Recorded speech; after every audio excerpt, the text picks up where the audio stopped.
Assalamualaikum. Today we will be presenting on unique yet highly dangerous bacterium called Clostridium botulinum. In terms of taxonomy, this species has kingdom of Eubacteria, phylum Bacillota, class Clostridia, order of Clostridiados, family Clostridiaceae, genus of Clostridium, species of Clostridium botulinum. Now let's talk about where this species can actually be found. First, it can be found in soil, especially agricultural or cultivated soil. Secondly, it thrives in lake, river, and marine sediment. Third, it can be found lingering in dust and decaying organic matter. And fourth, it resides within animal intestine and feces.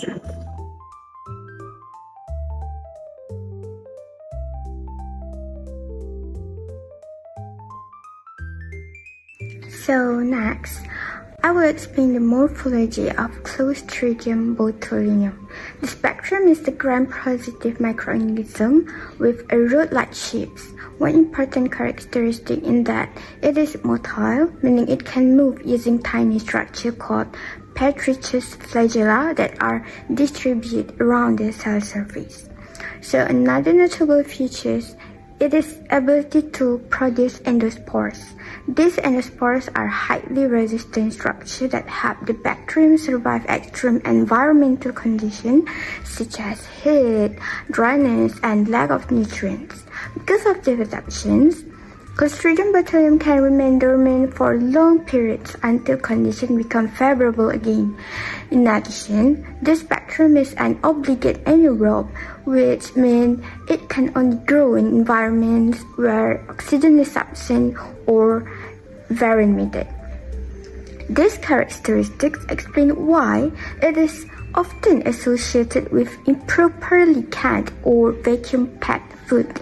It is also commonly found in natural environments such as soil, sediments, and aquatic habitats. So now that we have discussed its physical characteristics, let's move on how Clostridium botulinum obtains in nutrients and energy. So, Clostridium botulinum is classified as a chemoheterotrophic bacterium. This means that it obtains both its energy and carbon from organic compounds found in its surrounding.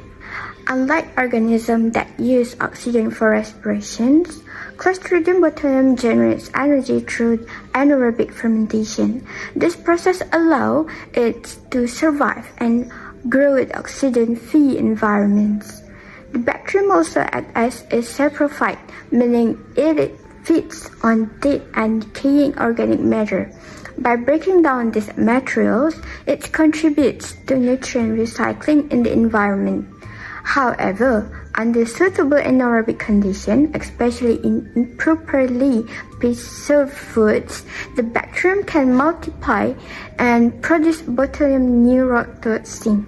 This toxin is one of the most powerful biological toxins known and is responsible for the disease called botulism. Now I will discuss the general characteristic of Clostridium botulinum. Firstly, Clostridium botulinum is a gram-positive bacterium. This means that it has a thick bacterioglycan layer in its cell walls, allowing it to retain the crystal violet stain during gram staining. Secondly, it is a spore-forming bacterium. Under unfavorable environmental conditions, it can produce highly resistant endospores that enable it to survive extreme temperature, dryness, and nutrition depletion for long periods. Another characteristic is that it is motile. The bacterium can use flagella, which helps it to navigate through its environment in search for suitable growth conditions. In addition, Clostridium botulinum is an obligated anaerobic bacterium. It cannot grow in the presence of oxygen and thrives only in oxygen-free environments, such as sealed container or improperly canned foods. Lastly, it exhibits heterotrophic nutrition. This means it obtains energy and nutrition by breaking down organic matter from its surrounding rather than producing its own food. This characteristic allows Clostridium botulinum to survive in diverse environments and contribute to its ability to cause disease. Next, I will explain the unique characteristic of Clostridium botulinum. One of its most distinctive features in its ability is to produce botulinum neurotoxin. This toxin is considered one of the most powerful biology toxins known and specifically targets the nervous system. The production of this toxin can lead to botulism, a rare but potentially life-threatening disease characterized by muscle weakness, paralysis, and in severe cases, respiratory failure. Another unique characteristic is its association with improperly preserved food.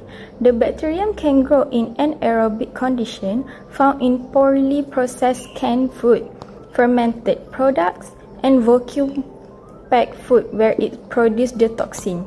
Interestingly, despite its toxicity, botulinum toxin has valuable medical application.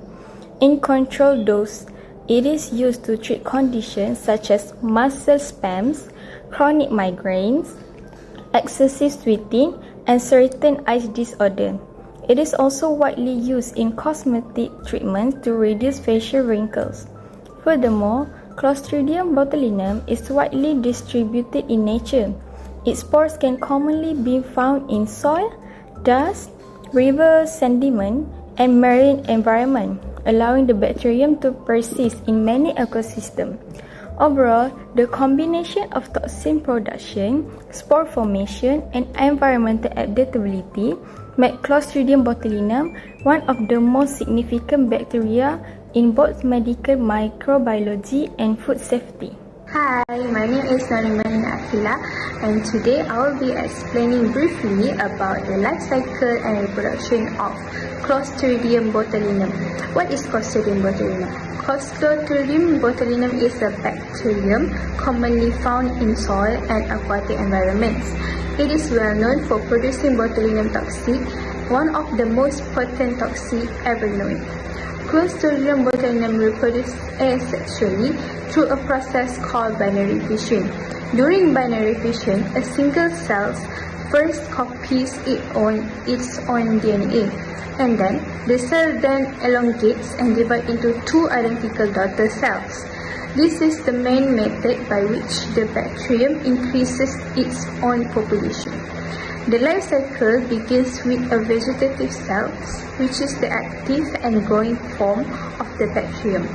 When environmental conditions are favorable, such as when nutrients are available and oxygen levels are low, the vegetative cell continues to grow and reproduce continuously through binary fission.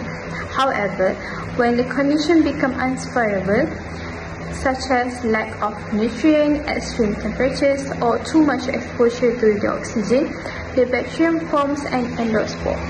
An endospore is a highly resistant dormant structure that allows the bacterium to survive in harsh conditions for a long period of time.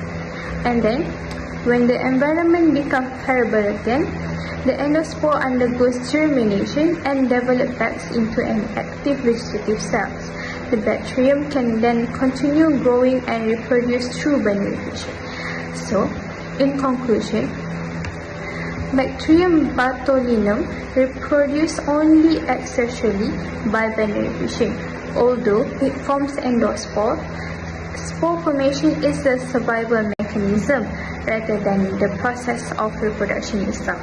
This ability is to alternate between vegetative cells and dormant spores, so helps the bacteria survive in changing environment. That's all from me. Thank you.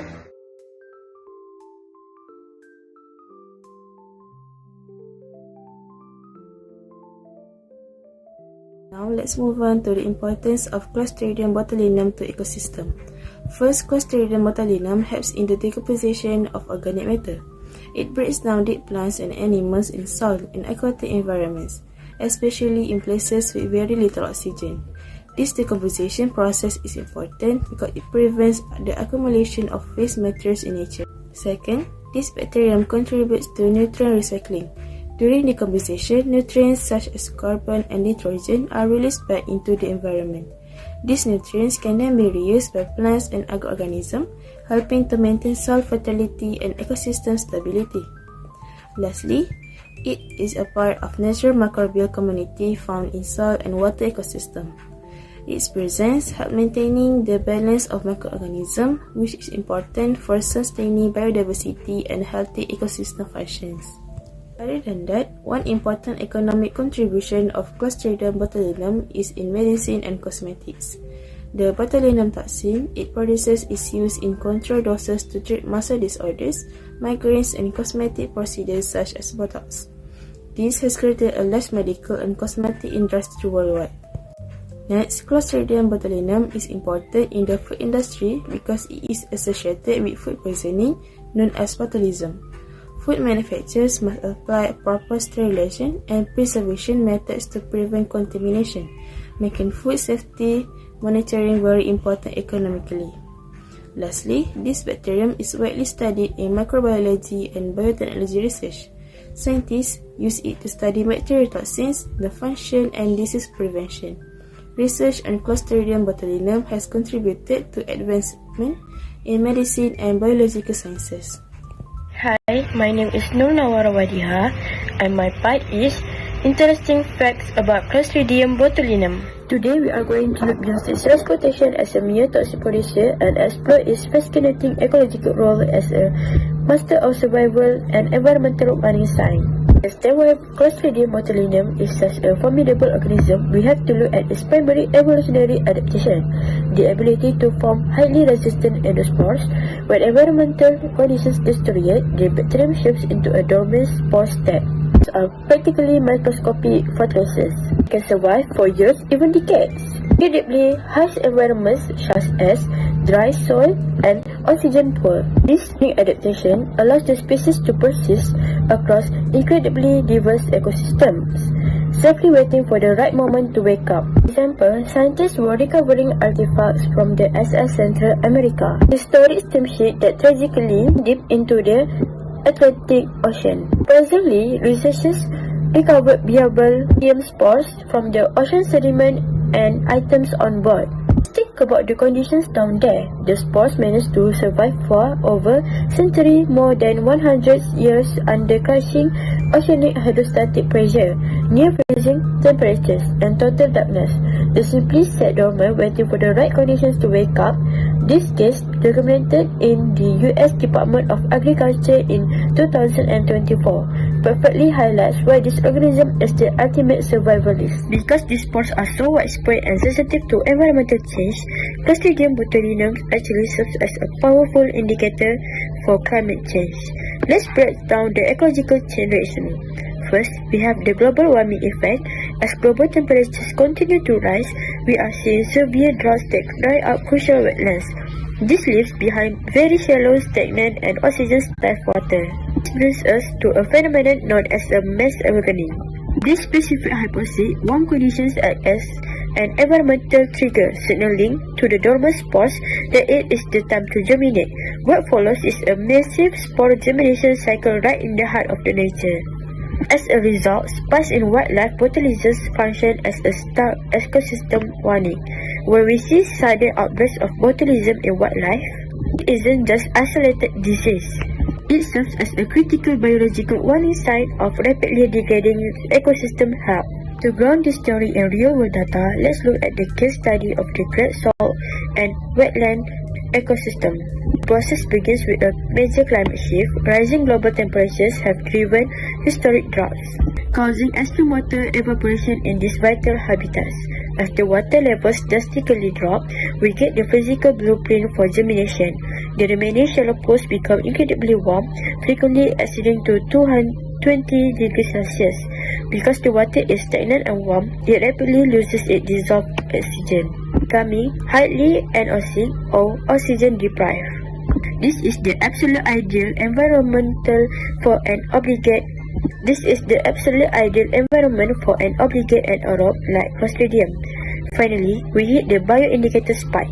These precise environmental changes immediately wake up the dormant Clostridium botulinum spores resting in the mud. Once a week, the bacteria multiply and produce deadly neurotoxins, triggering massive avian botulism epidemics. Historically, these seasonal events have been devastating, wiping out over 500,000 of waterbirds in a single seasonal outbreak. Ultimately, Clostridium botulinum shows us how microscopic survival mechanisms can scale up to cause massive ecological impacts under a changing climate change.